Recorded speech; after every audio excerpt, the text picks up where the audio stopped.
Committee this Tuesday afternoon, January 6th. We're taking up some other unfinished business from last year, H28, relating to including an affirmation option and oath requirements in Titles 1 to 10. Because, well, I'll have Jen explain why we need the amendment, but we have an amendment to that. And I wanted also, you could bring us back up to speed of what this largely technical bill does. Sure. Good afternoon. Jennifer Carby from the Office of Legislative Counsel. Nice to see you all back. We are looking at H28, which is an act relating to including an affirmation option in oath requirements in Titles 1 through 10 of the Vermont statutes annotated. So you might remember we looked at this briefly last year. There is a provision you can see in Section 1 of the bill in Title 1 in existing law. There are a couple of provisions saying that oath includes affirmation. It's a little strangely worded. It says oath shall include affirmation where by law an affirmation may be substituted, which as far as I'm aware is all cases, but and it says in like cases, sworn shall include affirmed. So this would just specify that oath shall include affirmation in all cases, sworn shall include affirmed. And then it uses similar language in Section 2. But then it goes through and starts actually adding affirmation throughout the first 10 titles of the VSA, which was just a fairly round number and brought us to 66 pages, which seemed like enough for 1 year, as opposed to trying to do all 33 titles at the same time. And so this would specify everywhere in the statutes in those titles where it talks about somebody swearing an oath, that there's the affirmation option available as well. The reason that you have an amendment before you is because this bill was introduced in 2025 and amends a bunch of different sections in Titles 1 through 10.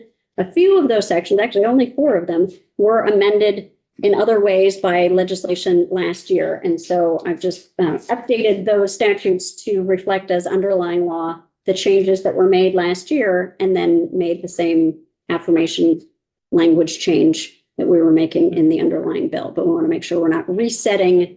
They're all insurance laws. We don't want to reset the insurance law back unless you intend to, by overwriting it with an older version of law. Don't worry that. You'd be in trouble with Commerce. Yes. Okay, questions? I don't have a question, but I mean, I don't have a problem adding affirmation on here. And I found out that even though our language in the building doesn't have being affirmed in it now, that people have been affirming for years in the building. They've been taking, whatever oath it is, scratching things out. And I got this and I just got this from somebody who used to work in the clerk's office. And the example that was used was in jury. They remembered very specifically that in 2009, we had a legislative member that was a Quaker. And because of their, I don't know, religious beliefs, their lifestyle, or what it is, that because of, of the life that they led, they couldn't swear to, they had to affirm. So on the paperwork, they crossed out the, whatever they needed to cross out and put I affirm. So it is already, I mean, it's in the Vermont Constitution talking about an oath or affirmation of allegiance. Your oath of office says you do solemnly swear, parentheses, or affirm in the Vermont Constitution. So it may have been that their paperwork did not match what the Constitution provided for. So what's this, more or less just codifying the Constitution then? So I mean, that is very specific to the oath that you take, or oath or affirmation of office that I'm talking about. There is language in Title 1 that already says you can affirm anytime you can swear an oath. Okay.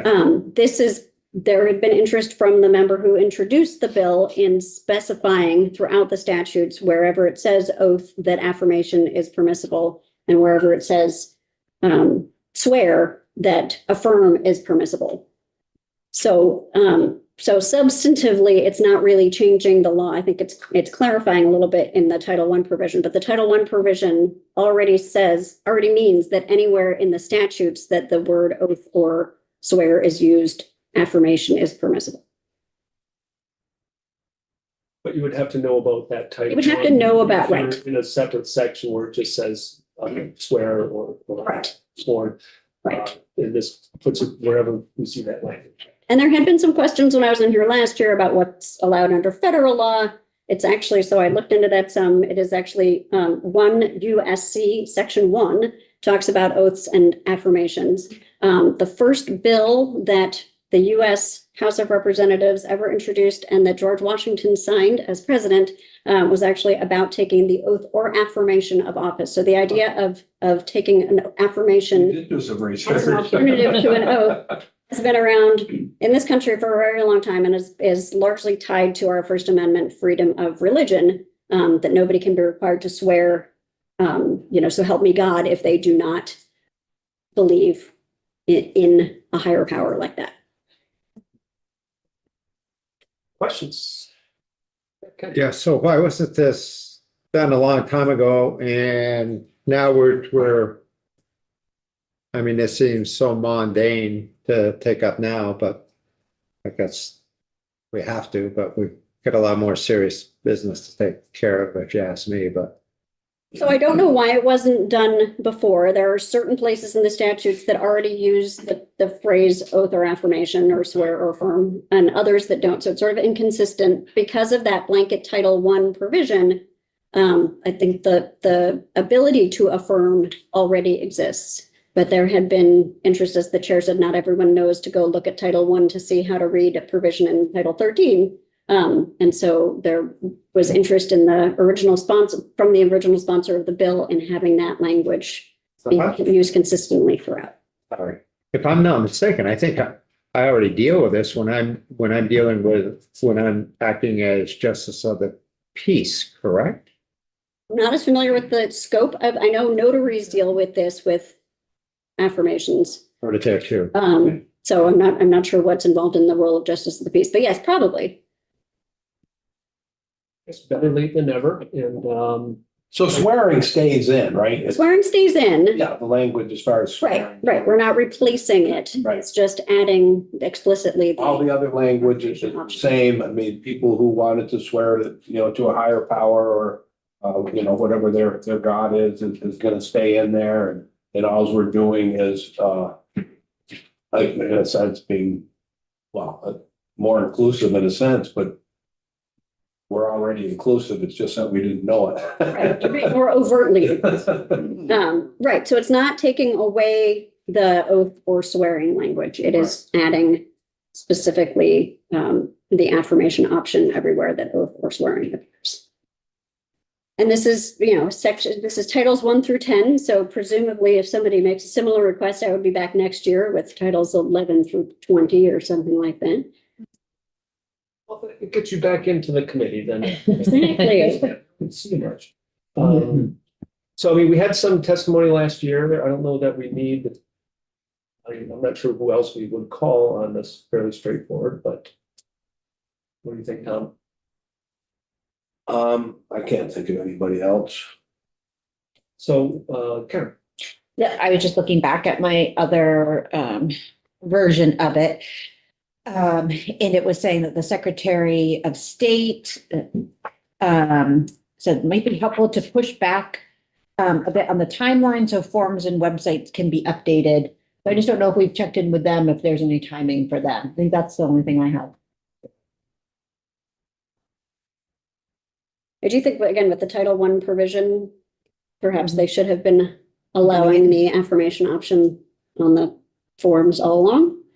Well, I think, yeah, and I think also if you pass this out here, I know they won't take it up till crossover, but I don't think that's going to be an issue, and they will see this, and they will have until July. But I will double check to make sure that that's. And I do need to update the effective date. Thank you. I was reminded by a committee member that that while I updated the statutes, I didn't update the July 1st, 2025 effective date, which doesn't do us much good now. So I will need to update that to July 1st, 2026, or a different date if the committee prefers a different date. Anything else? Any other questions? Are we gonna be voting on this? Yeah, tomorrow morning, I'll have an answer. If we need to change the effective date. Because, you know, Yeah, I'll have them email me something, so we'll have it for the record on whether. Yes, I will amend the amendment to do a new amendment to. Yeah, I will Effective date. get that answer from them right away. I don't think they suggested it was gonna be a problem. Okay, that is it for today, and tomorrow, H5 is a big portion of what we're gonna do. A couple fewer witnesses than originally thought. And then there's the governor's address and the other. So I don't have anything scheduled for the afternoon tomorrow. So we can hobnob with all the